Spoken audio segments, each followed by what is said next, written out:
nós vamos conversar nesse momento com a deputada estadual pelo PT gaúcho, Laura Cito. Deputada Laura, a senhora apresentou aí um projeto que cria um protocolo inédito antirracista aqui no Rio Grande do Sul. Nós temos acompanhado muitos casos, até graves, não é, de violência contra a pessoa negra e outras situações. Então, qual é essa ideia que a senhora apresentou aí na Assembleia Legislativa? Bom dia. Primeiramente, bom dia. É um prazer estar aqui conversando com vocês aqui na Rádio Progresso. Uma alegria estar conversando com a população de Juí. Então, apresentamos esse protocolo antirracista como uma medida preventiva para os casos que nós vemos testemunhando no Brasil nos últimos anos de maneira intensa e que têm se tornado cada vez mais trágicos, né? Nós aqui em Porto Alegre tivemos a cena do Carrefour, onde o Beto, um morador de Porto Alegre, ao ir ao supermercado, foi assassinado por segurança do supermercado, né?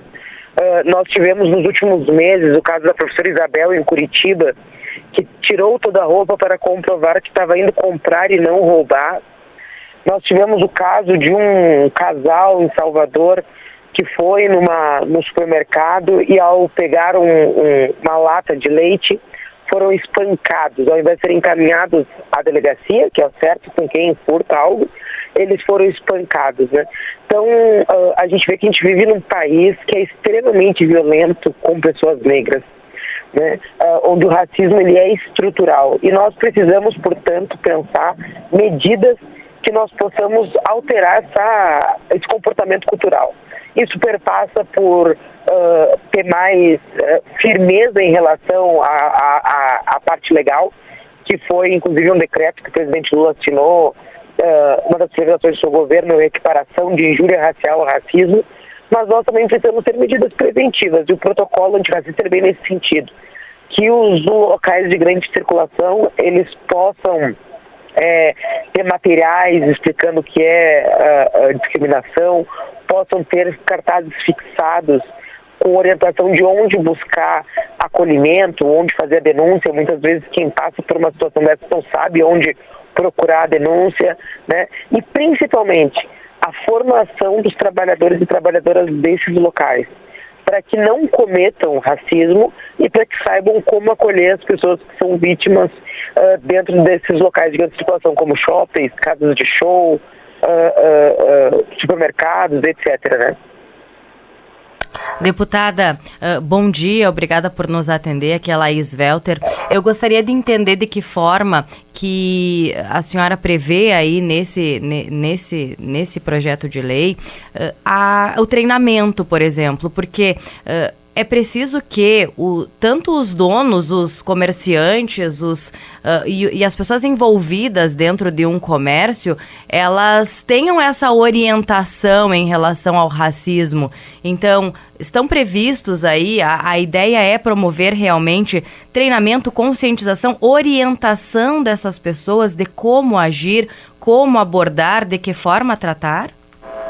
Então, na verdade, tudo isso a gente vai tratar mais detalhadamente na regulamentação do projeto de lei, né? Mas é importante que que eu explicite que a ideia desse protocolo surgiu junto com a ideia do protocolo contra a violência sexual, né? Que foi no início dessa legislatura, em diversas casas legislativas, na Câmara Federal, após o caso Daniel Alves, mas que infelizmente é um caso, uma situação que acontece reiteradamente com as mulheres, né, em casas noturnas, etc.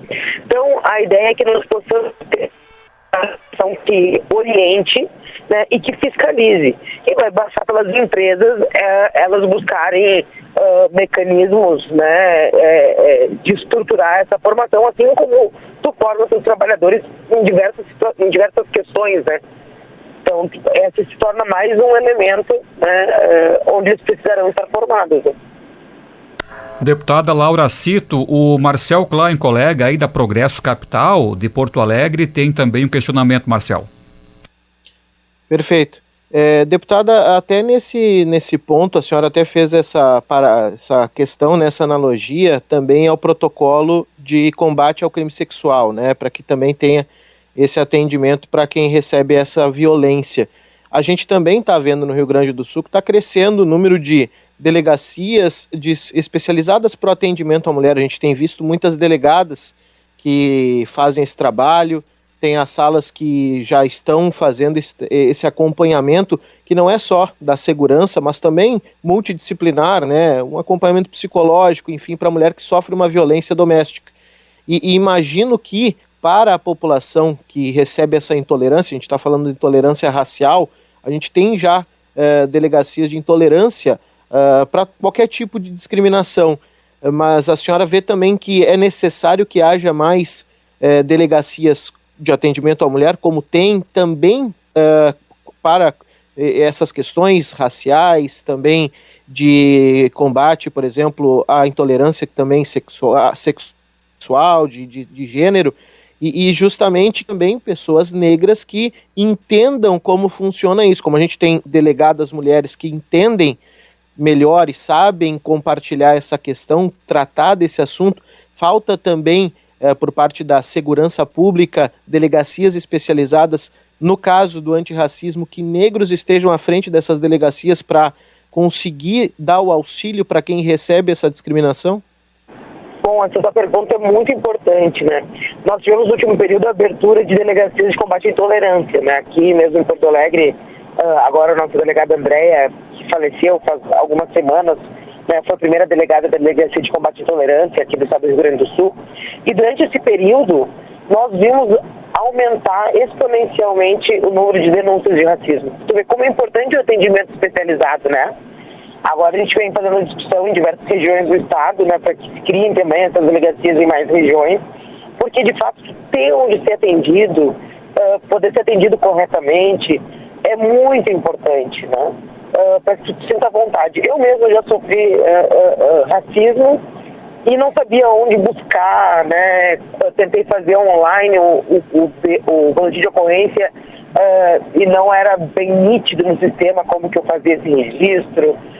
Já acompanhei mulheres que sofreram violência e foram em delegacias comuns e foram mal atendidas, né, por escrivãos homens, né? Então, como esse atendimento especializado ele é importante, então eu não tenho nenhuma dúvida. A ideia do protocolo, inclusive, é a gente trabalhar na prevenção para que nós tenhamos um ambiente que coíba um tipo de prática, né, discriminatória. Agora, a partir do momento onde essa prática ela ocorre, nós também precisamos qualificar o atendimento de como que nós fazemos o acolhimento dessas vítimas, né? Isso perpassa pelo local na cena. A ideia do protocolo é poder trabalhar sobre isso, mas também, obviamente, no campo da segurança pública, para que se consiga fazer o encaminhamento adequado. Desde que me tornei vereadora, eu nunca tinha entrado tanto no delegacia desde que eu virei vereadora, né? Porque muitas pessoas acabavam buscando os parlamentares negros para poder encaminhar suas denúncias, porque não sentiam a vontade de ir numa delegacia, né? Isso é muito grave, isso significa que a população não tem uma confiança no Estado desse quesito. E nós precisamos qualificar o serviço público para que nós possamos cada vez mais ter encaminhamentos e acolhimentos adequados, né? Deputada Laura Cito, esse projeto ele não foi aprovado, ainda está em tramitação na Assembleia? Exato, está em tramitação. Ok. Deputada Laura Cito, muito obrigado, um bom dia, bom trabalho. Eu que agradeço o espaço, né? É uma alegria sempre a gente poder estar falando sobre avanços de direitos, né? E sobre um tema tão importante que atinge o dia a dia da maior parte da população brasileira. Obrigado.